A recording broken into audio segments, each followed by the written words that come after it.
మనం కాల్ చేసినప్పుడు network problem వచ్చిందనుకోండి, ఆవాజ్ క్లియర్ నహీ ఆ రహీ అని చెప్పాలి.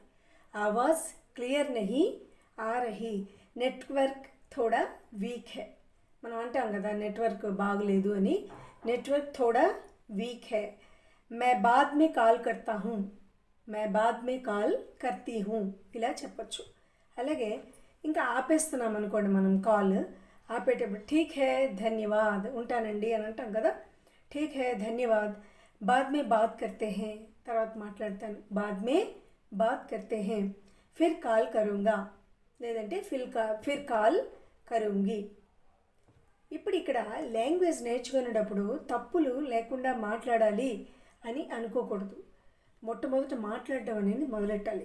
లేదు అంటే మనము మాటల్లో ముందుకు వెళ్ళలేమన్నమాట.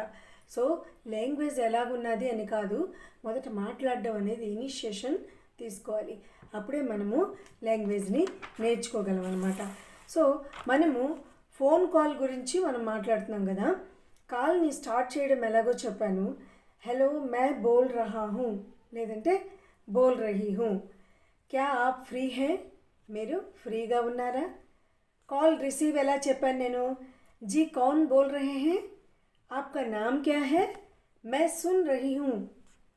ఒకవేళ అక్కడ పర్సన్ లేరనుకోండి, అప్పుడు वो अभी अवेलेबल नहीं है, वो मीटिंग में है, मैं మెసేజ్ दे दूँ, నేను మెసేజ్ ఇచ్చిదా. ఎలా మెసేజ్ ఇస్తాము, ప్లీज़ उनसे कहना मैं कॉल किया था, उसको बोलो मुझे कॉल करे, ये अर्जेंट है, ఇలా చెప్తాం అనమాట. అలాగే ఒకవేళ వెయిట్ చేయాలి అనుకోండి, 1 మినిట్ రుకియే ప్లీజ్, లైన్ పర్ రహియే, ఇలాంటివన్నీ చెప్తాం. తర్వాత ఒకవేళ నెట్వర్క్ ప్రాబ్లం వస్తే ఆవాజ్ క్లియర్ నహీ ఆ రహీ, నెట్వర్క్ థోడా వీక్ హై, మే బాద్ మే కాల్ కర్తీ హూ అని చెప్తాం.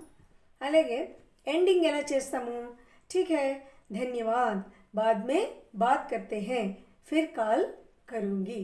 ఈ విధంగా మనము ఫోన్ కాల్ని హిందీలో ఎలా చేయాలో మనము నిన్న నేర్చుకున్నాం, ఈరోజు కూడా నేర్చుకున్నాం. రేపు మరో కొత్త టాపిక్తో. Thank you very much. మీ పద్మలత కుట్రి.